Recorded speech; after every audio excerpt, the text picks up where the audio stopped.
Yo yo yo yo yo, aujourd'hui cinquième épisode sur l'image réciproque. Et aujourd'hui on va fournir une caractérisation de l'injectivité. La dernière fois on avait fourni une caractérisation de la surjectivité et maintenant de l'injectivité. Et ça ressemble beaucoup, f de f moins 1 de f, ça ressemble beaucoup mais ce n'est pas la même chose. Encore une fois on va vérifier si ça a du sens. A une partie de E, et il faut montrer que ça c'est une partie de E. Et bien si A est une partie de E on peut lui appliquer l'image directe. X une partie de E. Donc A est une partie de E, on lui applique l'image directe. L'image directe de quoi? C'est l'image directe de A, c'est quoi? C'est l'ensemble de f de x. X appartient à A. Et les f de x, c'est quoi? Bah, c'est des éléments de f, parce que f est une application de E dans f. Donc ça, c'est une partie de f. Et f-1 s'applique bien à une partie de f. Y une partie de f. Et f-1 d'une partie de f, c'est quoi? C'est une partie de E. L'ensemble des x par définition. Donc ça, c'est bien une partie de E, et ça, c'est bien une partie de E. Donc ça a bien un sens. Et c'est très important de vérifier ça. Et si vous doutez, par exemple, imaginons qu'un jour vous deviez utiliser l'une ou l'autre des caractérisations. Donc pour toute partie de E, f de f-1 de A égale A, eh bien, et que vous ne savez plus le sens, f de f-1, f-1 de f, eh bien vous vérifiez juste si ça a un sens.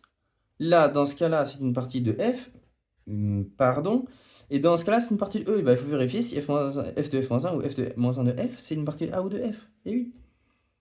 Parfois, il faut juste vérifier en quelque sorte l'homogénéité, comme ferait un physicien.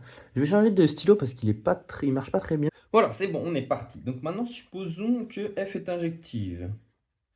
Ça veut dire quoi f est injective? C'est-à-dire que un élément dans l'image d'un élément de f admet au plus un antécédent par f. C'est-à-dire, exemple d'application injective. E, ça c'est f.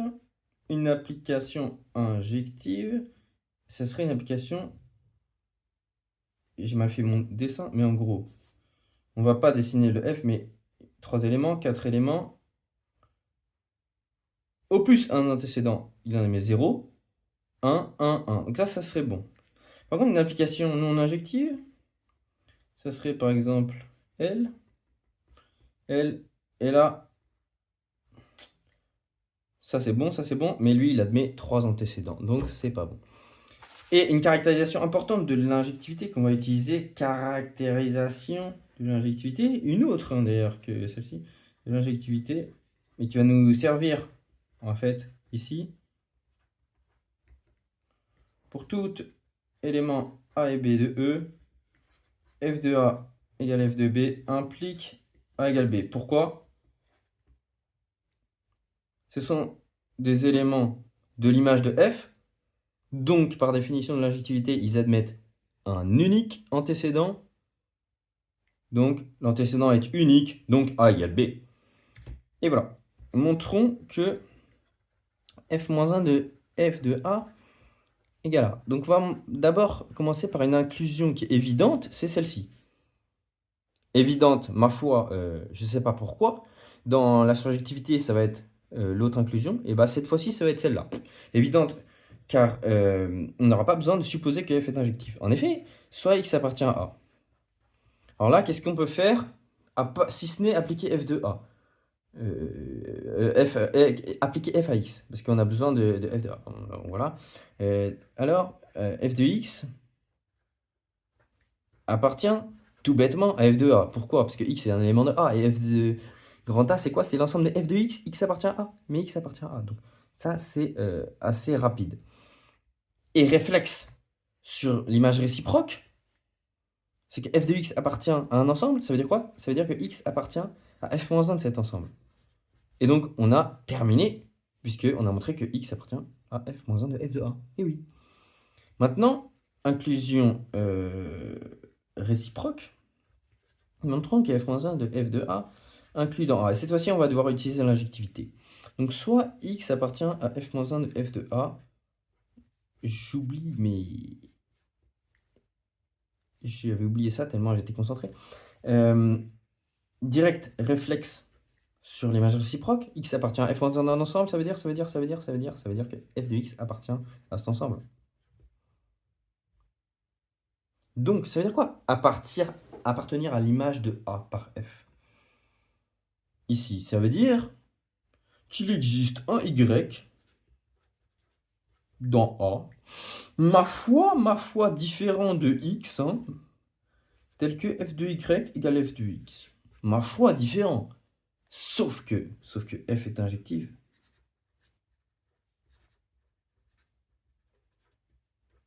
Et on a exactement notre caractérisation. F de égale f de B implique A égale B. Donc, f de Y égale f de X implique X égale Y. Mais Y, c'est un élément de A. Et X égale Y.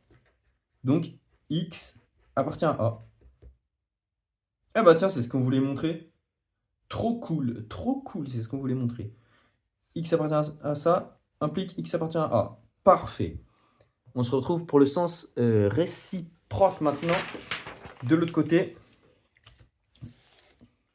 Donc, supposons que f-1 de f de A égale A. Et on va utiliser principalement ce sens-là. Et oui, parce que c'est le sens qui a nécessité d'utiliser l'hypothèse d'injectivité. Et montrons que f est injective. Donc, on va utiliser encore une fois notre magnifique caractérisation. Soit A et B dans E, tel que f de A égale f de B. Et nous, notre objectif,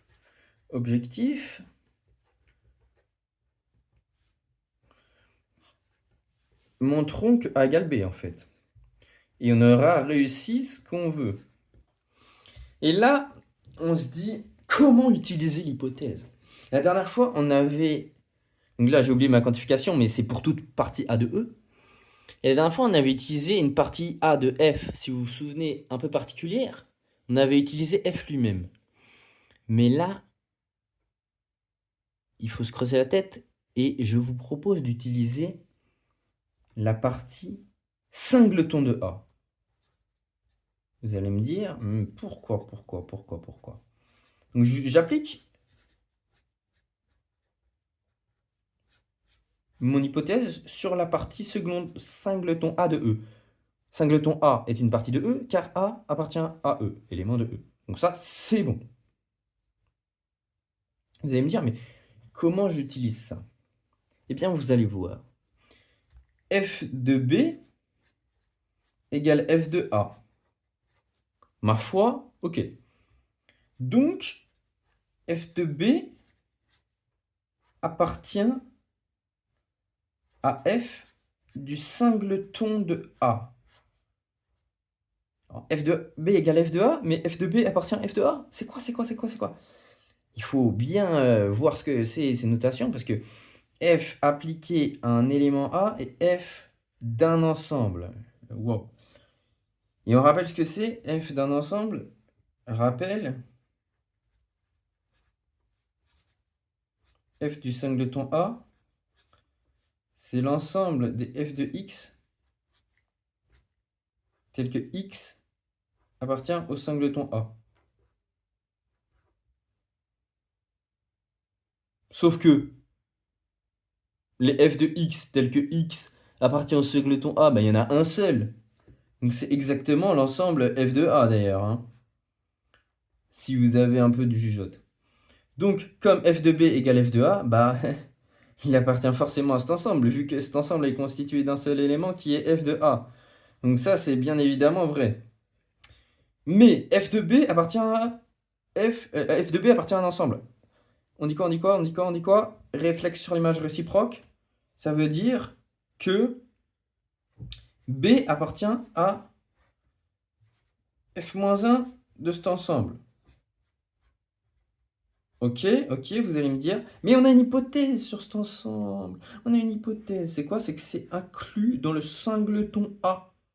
Donc B est inclus dans le singleton A. Mais le seul élément du singleton A, c'est quoi? C'est A. Donc B égale A. Et on a achevé notre démonstration. Voilà. C'était tout pour cette vidéo. Caractérisation de l'injectivité. Merci d'avoir regardé.